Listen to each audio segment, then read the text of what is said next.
You have the biggest freaking inheritance. You have obtained the biggest inheritance. You have an inheritance more important than money, more valuable than any money in the world. There could be a multi-billionaire that obtains an inheritance that is not as valuable as the inheritance that you have. And that inheritance is in Christ.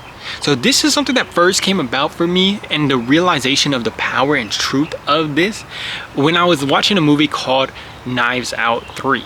And in there, at the end of the movie, there's a guy that was really freaking pissed. He was one of the kids, or he's a kid that had supposedly was supposed to get an inheritance from his family. He was supposed to get rich, but it ends up getting lost. And the pastor, or not even a pastor, he's like a brother, I forgot what they called him.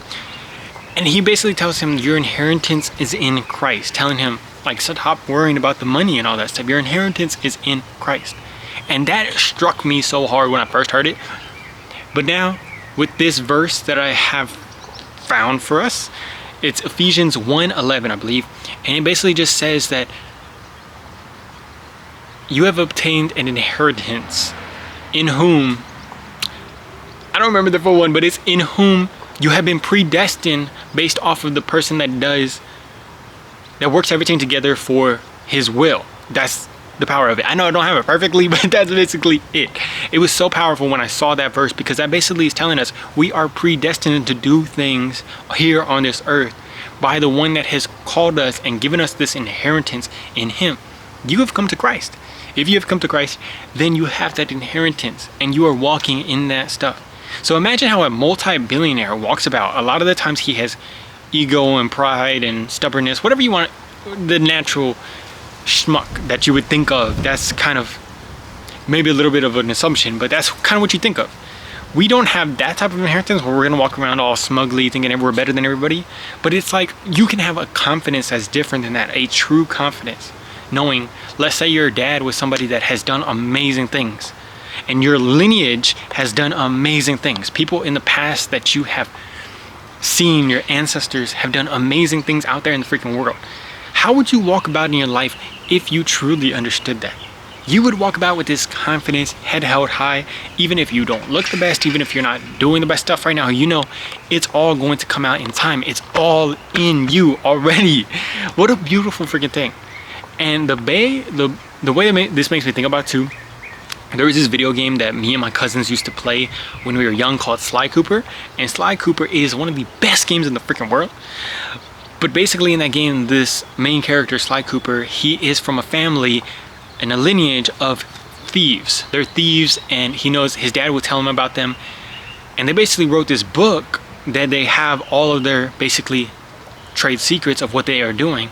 The book gets stolen and stuff, but he knows that he's from this family, so he is on the journey to become that master thief, knowing that he's of this lineage. He still goes with that confidence, and he gets his book back, the book of the family, piece by piece. And as he gets each piece, he starts to actually walk in that, learning from his ancestors how to walk about in life based on the book that they have written, and knowing that he is part of this lineage.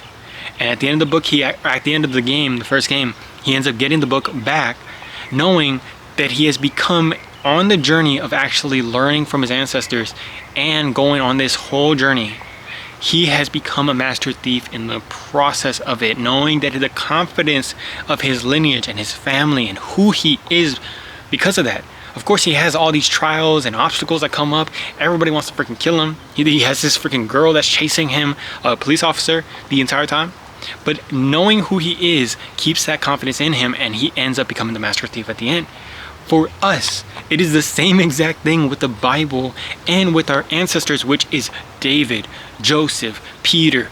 All these amazing people in the Bible are your ancestors. They have done things, and we have an inheritance from Christ. We all have that same thing.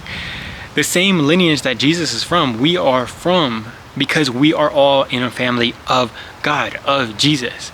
So it's the fact that when we look back at the stories of David and how he slung the freaking rock and killed Goliath, and how he did these amazing things, how he had troubles and doubts, and how he dealt with them, and how he powered himself up in Christ, that's basically us grabbing a page from the Bible and using it into our heart and soul so that we can continue to grow. We're not becoming master thieves, but we're becoming righteous people, the best possible people in God that are doing his works. We're becoming good people, amazing people, people that are like Christ. And we take and learn from our ancestors in there.